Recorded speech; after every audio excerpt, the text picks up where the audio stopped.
ओम शांति। 2 अक्टूबर साकार मुरली।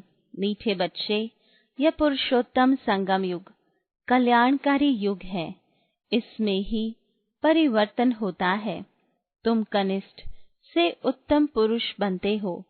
प्रश्न, इस ज्ञान मार्ग में कौन सी बात सोचने व बोलने से कभी भी उन्नति नहीं हो सकती? उत्तर, ड्रामा में होगा तो पुरुषार्थ कर लेंगे, ड्रामा कराएगा तो कर लेंगे। यह सोचने व बोलने वालों की उन्नति कभी नहीं हो सकती। यह कहना ही रॉन्ग है। तुम जानते हो, अभी जो हम पुरुषार्थ कर रहे हैं यह भी ड्रामा में नोंद है। पुरुषार्थ करना ही है। गीत, यह कहानी है दीवे और तूफान की। ओम शांति। यह है कलयुगी मनुष्यों के गीत, परंतु इनका अर्थ वह नहीं जानते। यह तुम जानते हो। तुम हो अभी पुरुषोत्तम संगम युगी। संगम युग के साथ पुरुषोत्तम भी लिखना चाहिए। बच्चों को ज्ञान की पॉइंट्स याद न होने के कारण फिर ऐसे ऐसे अक्षर लिखने भूल जाते हैं। यह मुख्य है। इनका अर्थ भी तुम ही समझ सकते हो। पुरुषोत्तम मास भी होता है। यह फिर है पुरुषोत्तम संगम युग। यह संगम का भी एक त्योहार है। यह त्योहार सबसे उच्च है। तुम जानते हो, अभी हम पुरुषोत्तम बन रहे हैं। उत्तम ते उत्तम पुरुष, ऊंच ते ऊंच साहूकार से साहूकार नंबर 1 कहेंगे लक्ष्मी नारायण को। शास्त्रों में दिखाते हैं बड़ी प्रलय हुई, फिर नंबर 1 श्री कृष्ण पीपल के पत्ते पर सागर में आया। अभी तुम क्या कहेंगे? नंबर 1 है यह श्री कृष्ण, जिसको ही श्याम सुंदर कहते हैं। दिखाते हैं अंगूठा चुसता हुआ आया। बच्चा तो घर में ही रहता है, तो पहले पहले ज्ञान सागर से निकला हुआ उत्तम ते उत्तम पुरुष श्री कृष्ण है। ज्ञान सागर से स्वर्ग की स्थापना होती है। उनमें नंबर 1 पुरुषोत्तम यह श्री कृष्ण है। और यह है ज्ञान का सागर, पानी का नहीं। प्रलय भी होती नहीं। कई बच्चे नए नए आते हैं तो बाप को फिर पुरानी पॉइंट रिपीट करनी पड़ती है। सतयुग, त्रेता, द्वापर, कलयुग, ये 4 युग तो हैं। 5वां फिर है पुरुषोत्तम संगम युग। इस युग में मनुष्य चेंज होते हैं, कनिष्ठ से सर्वोत्तम बनते हैं। जैसे शिव बाबा को भी पुरुषोत्तम व सर्वोत्तम कहते हैं ना, वह है ही परम आत्मा, परमात्मा। फिर पुरुषों में उत्तम है ये लक्ष्मी नारायण। इन्हों को ऐसा किसने बनाया, यह तुम बच्चे ही जानते हो। बच्चों को भी समझ में आया है।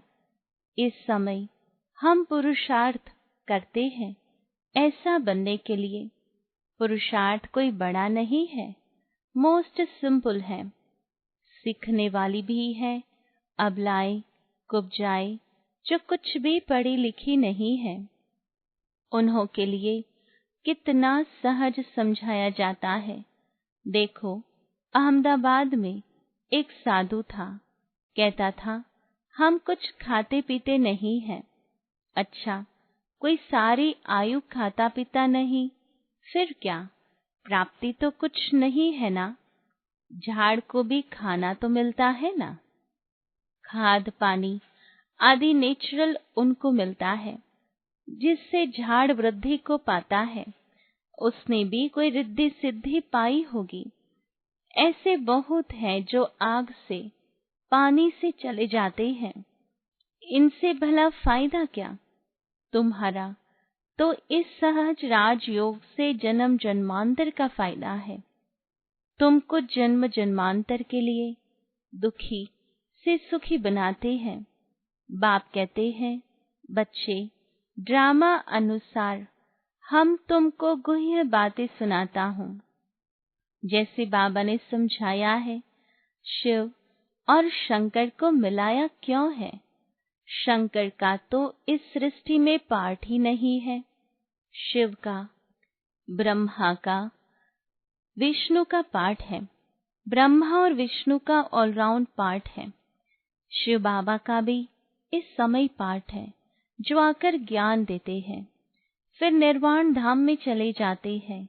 बच्चों को जायदाद देकर खुद वानप्रस्थ में चले जाते हैं। वानप्रस्थी बनना अर्थात गुरु द्वारा वाणी से परे जाने का पुरुषार्थ करना। परंतु वापस तो कोई जा नहीं सकते, क्योंकि विकारी भ्रष्टाचारी है। विकार से जन्म तो सबका होता है। यह लक्ष्मी नारायण निर्विकारी है, उन्हों का विकार से जन्म नहीं होता है, इसलिए श्रेष्ठाचारी कहलाए जाते हैं। कुमारियां भी निर्विकारी है, इसलिए उनके आगे माथा टेकते हैं। तो बाबा ने समझाया कि यहाँ शंकर का कोई पार्ट नहीं है। बाकी प्रजापिता ब्रह्मा तो जरूर प्रजा का पिता हुआ ना। शिव बाबा को तो आत्माओं का पिता कहेंगे। वह है अविनाशी पिता। यह गुह्य बातें अच्छी रीति धारण करनी है। जो बड़े बड़े फिलोसोफर होते हैं, उनको बहुत टाइटल मिलते हैं। श्री श्री का टाइटल भी विद्वानों को मिलते हैं। बनारस के कॉलेज से पास कर टाइटल ले आते हैं। बाबा ने गुप्ता जी को इसलिए बनारस भेजा था कि उन्हों को जाकर समझाओ कि बाप का भी टाइटल अपने ऊपर रख बैठे हो। बाप को श्री श्री 108 जगत गुरु कहा जाता है। माला ही 108 की होती है। 8 रत्न गाए जाते हैं। वह पास विद ऑनर होते हैं, इसलिए उनको जपते हैं। फिर उनसे कम 108 की पूजा करते हैं। यज्ञ जब रचते हैं तो कोई 1000 सालिग्राम बनाते हैं, कोई 10,000, कोई 50,000, कोई लाख भी बनाते हैं। मिट्टी के बनाकर फिर यज्ञ रचते हैं। जैसा जैसा शेठ अच्छे ते अच्छा बड़ा शेठ होगा तो लाख बनवाएंगे। बाप ने समझाया है, माला तो बड़ी है ना, 16,108 की माला बनाते हैं। यह तुम बच्चों को बाप बैठ समझाते हैं। तुम सभी भारत की सेवा कर रहे हो। बाप के साथ बाप की पूजा होती है तो बच्चों की भी पूजा होनी चाहिए। यह नहीं जानते कि रुद्र पूजा क्यों होती है। बच्चे तो सब शिव बाबा के हैं। इस समय सृष्टि की कितनी आदमशुमारी है, इसमें सब आत्माएं शिव बाबा के बच्चे ठहरे ना, परंतु मददगार सब नहीं होते। इस समय तुम जितना याद करते हो उतना उच्च बनते हो, पूजन लायक बनते हो। ऐसे और कोई की ताकत नहीं जो यह बात समझाए, इसलिए कह देते ईश्वर का अंत कोई नहीं जानते। बाप ही आकर समझाते हैं। बाप को ज्ञान का सागर कहा जाता है, तो जरूर ज्ञान देंगे ना। प्रेरणा की तो बात होती नहीं। भगवान कोई प्रेरणा से समझाते हैं क्या? तुम जानते हो उनके पास सृष्टि के आदि मध्य अंत का ज्ञान है। वह फिर तुम बच्चों को सुनाते हैं। यह तो निश्चय है। निश्चय होते हुए भी फिर भी बाप को भूल जाते हैं। बाप की याद यह है पढ़ाई का तंत्र। याद की यात्रा से कर्मातीत अवस्था को पाने में मेहनत लगती है, इसमें ही माया के विघ्न आते हैं। पढ़ाई में इतने विघ्न नहीं आते। अब शंकर के लिए कहते हैं, शंकर आँख खोलते हैं तो विनाश होता है। यह कहना भी ठीक नहीं है। बाप कहते हैं, न मैं विनाश कराता हूँ न वह करते हैं। ये रॉन्ग है। देवताएं थोड़े ही पाप करेंगे। अब शिव बाबा बैठ यह बातें समझाते हैं। आत्मा का यह शरीर है रथ। हर एक आत्मा की अपने रथ पर सवारी है। बाप कहते हैं, मैं इनका लोन लेता हूँ, इसलिए मेरा दिव्य अलौकिक जन्म कहा जाता है। अभी तुम्हारी बुद्धि में 84 का चक्र है, जानते हो। अभी हम घर जाते हैं, फिर स्वर्ग में आएंगे। बाबा बहुत सहज करके समझाते हैं। इसमें हार्ट फेल नहीं होना है। कहते हैं, बाबा हम पढ़े लिखे नहीं हैं, मुख से कुछ निकलता नहीं है, परंतु ऐसा तो होता नहीं। मुख तो जरूर चलता ही है। खाना खाते हो, मुख चलता है ना, वाणी ना निकले यह तो हो नहीं सकता। बाबा ने बहुत सिंपल समझाया है। कोई मौन में रहते हैं तो भी ऊपर में इशारा देते हैं कि उनको याद करो। दुख हरता सुख करता वह एक ही दाता है। भक्ति मार्ग में भी दाता है, इस समय में भी दाता है। फिर वानप्रस्थ में तो है ही शांति। बच्चे भी शांति धाम में रहते हैं। पाठ नूंधा हुआ है जो एक्ट में आता है। अभी हमारा पाठ है विश्व को नया बनाना। उनका नाम बड़ा अच्छा है, हेवनली गॉड फादर। बाप रचयिता है स्वर्ग का। बाप नर्क थोड़े रचेंगे। पुरानी दुनिया कोई रचते हैं क्या? मकान हमेशा नया बनाया जाता है। शिव बाबा नई दुनिया रचते हैं ब्रह्मा द्वारा। इनको पाठ मिला हुआ है। यहाँ पुरानी दुनिया में जो भी मनुष्य है, सब एक दो को दुख देते रहते हैं। तुम जानते हो, हम हैं शिव बाबा की संतान। फिर शरीरधारी प्रजापिता ब्रह्मा के बच्चे हो गए, एडप्टेड।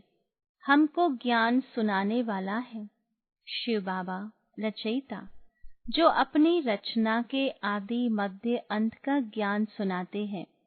तुम्हारी एम ऑब्जेक्ट ही है यह बनना। मनुष्य देखो कितना खर्चा कर मार्बल आदि की मूर्तियां बनाते हैं। यह है ईश्वरीय विश्वविद्यालय, वर्ल्ड यूनिवर्सिटी। सारी यूनिवर्स को चेंज किया जाता है। उन्हों के जो भी कैरेक्टर्स हैं, सब आसुरी, आदि मध्य अंत दुख देने वाले हैं। यह है ईश्वरीय यूनिवर्सिटी। ईश्वरीय विश्वविद्यालय एक ही होता है जो ईश्वर आकर खोलते हैं, जिससे सारी विश्व का कल्याण हो जाता है। तुम बच्चों को अब राइट और रॉन्ग की समझ मिलती है, और कोई मनुष्य नहीं जो समझता हो। राइट रॉन्ग को समझाने वाला एक ही राइटियस होता है, जिसको ट्रुथ कहते हैं। बाप ही आकर हर एक को राइटियस बनाते हैं।